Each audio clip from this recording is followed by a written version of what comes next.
வெள்ளத்தால் நிலைகுலைந்து நிற்கும் சென்னையின் தோற்றம் ஒவ்வொரு சென்னை வாசியின் இதயத்திலும் இரத்தத்தை வரவழைத்திருக்கிறது.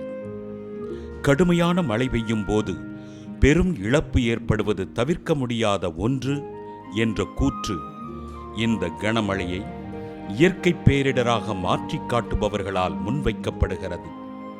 ஆனால் கிட்டத்தட்ட ஒவ்வொரு 10 ஆண்டுகள் இடைவெளியிலும் சென்னை கனமழையை எதிர்கொண்டுதான் வந்திருக்கிறது.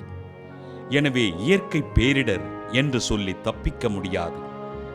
சர்வதேச வானிலை மையங்களின் முன்னறிவிப்புகளை அலட்சியம் செய்து அவசர முடிவுகளை எடுப்பதற்கு தாமதம் செய்து பருவமழையை அக்கறையின்றி பார்த்ததன் விளைவை சென்னை அனுபவித்துக் கொண்டிருக்கிறது.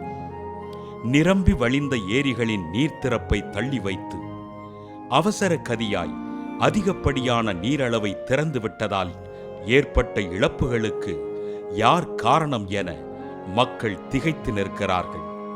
முதலீட்டாளர்கள் மாநாட்டிற்காக போடப்பட்ட சாலைகளின் குப்பைகள், கழிவுகள் அடையாறு கடலில் கலக்கும் இடத்தை அடைத்துக் கொண்டது நீர்நகருக்குள் புக முடியாமைக்கு காரணம் என்கிறார் சுற்றுச்சூழல் ஆர்வலர் நித்யானந்த் ஜெயராமன்.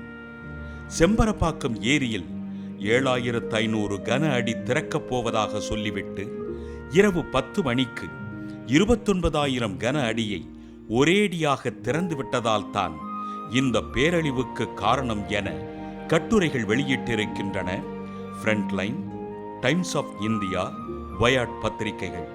மேலும் தவறான இடத்தில் தவறான கட்டுமானங்கள், உபரி நீர் கால்வாய்கள் மாயமாகி போன தடம் போன்றவற்றோடு வெள்ளத்துக்கான காரணங்கள் அனைத்தும் CMDA 2010ஆம் ஆண்டு நீர்வழிச்சாலை தொடர்பான கருத்தரங்கில் பட்டியலிடப்பட்டும் காட்டப்பட்டன.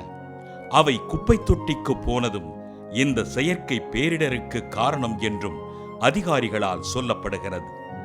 சென்னை பெருநகர வளர்ச்சி குழுமம் உருவாக்கிய 2வது மாஸ்டர் பிளானில் நீரோட்டத்துக்கு முக்கியத்துவம் அளிக்காத கட்டுமானங்களுக்கு அங்கீகார முத்திரை வழங்கப்பட்டுள்ளது என்பது மற்றொரு காரணமாக அமைந்ததால் இந்த பேரழிவு ஏற்பட்டது என்று பத்திரிகை செய்திகள் கூறுகின்றன.